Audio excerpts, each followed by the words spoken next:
So the other day we made a little film about how to layer a rhododendron, and today we're going to look at some rhododendron layers that were made 3 or 4 years ago, possibly even 5 years ago, and we think that they're now growing away and that they've rooted properly, and we're going to very gently dig them up and move them to a new spot.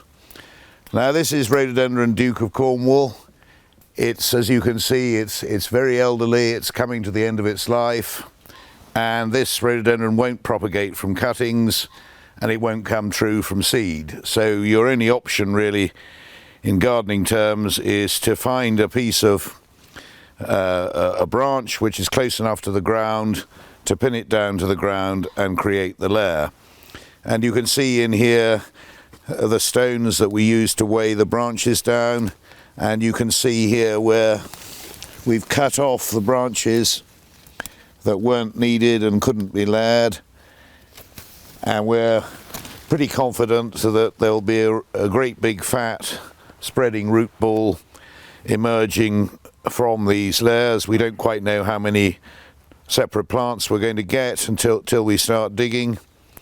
But when we created the layers, we put compost in with the soil to improve the root growth once it's started, and then the stones are very helpful for preserving moisture in the ground, particularly in hot periods, quite apart from stopping the layer moving about.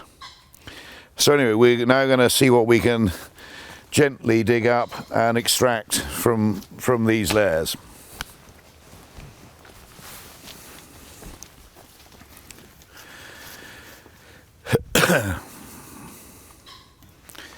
So first, just get the stones out of the way, and they'll come again for another bit of layering somewhere else in due course, no doubt. So we're just nipping off the plant from where it was still attached to the branch from the original tree, and there we've got one surface rooted layer with a reasonable set of roots on it. When we plant it, we'll have to stake it so that it has a chance to root out into the soil more fully. It hardly needed digging, but you know, rhododendrons are a surface rooting plant, so you wouldn't expect to have to dig very deep. And you can now see where the peat was in the original compost. So we haven't got quite as much root here on this one, but still not at all bad little root ball. And again, that's going to need staking. There's another little layer at the end, which it looks as though somebody had been trying to pull it out of the ground and pinch it. Clearly knowing what they were doing, but let's just see if that's got enough root. Actually, that might almost is the best of the lot. Don't think that one looks as though it's rooted properly. Now these plants have grown in shade, and they've been stretching for the light. When we bring them out and plant them out in the open again, it'll take a year or two for them to straighten up and grow into more light. But that's to be expected.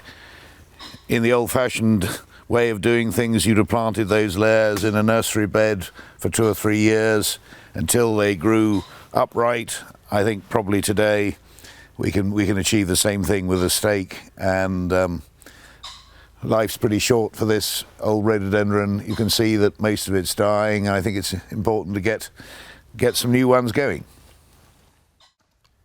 We're obviously digging the hole a lot deeper than the rather small roots which this layer's got on it, and that's because we want the ground to be loose and easy for the new roots to grow into, rather than being impacted with any stones.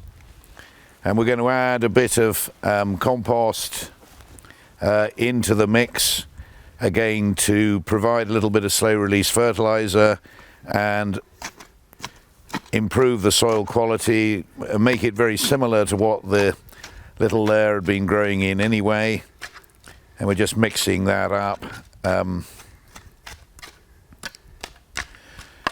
gently.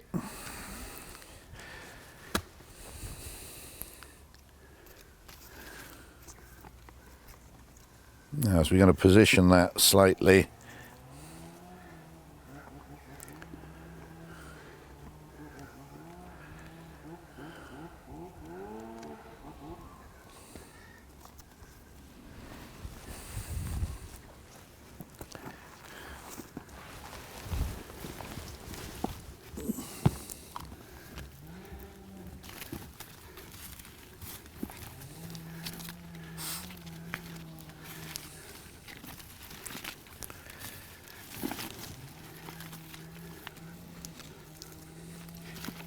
So now we've got to firm it well in around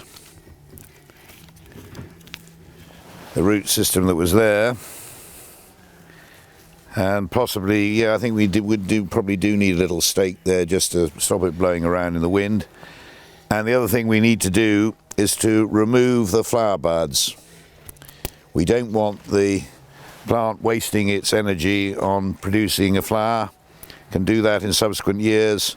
What we want to happen is for the new growth shoot to grow out rather than putting all that energy into a flower bud.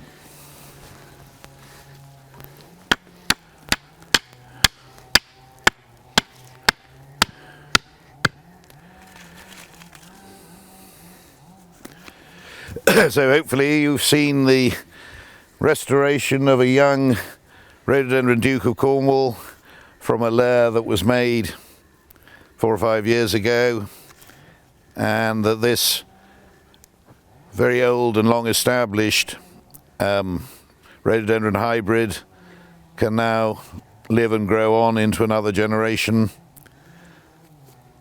with a bit of care and attention and plenty of time.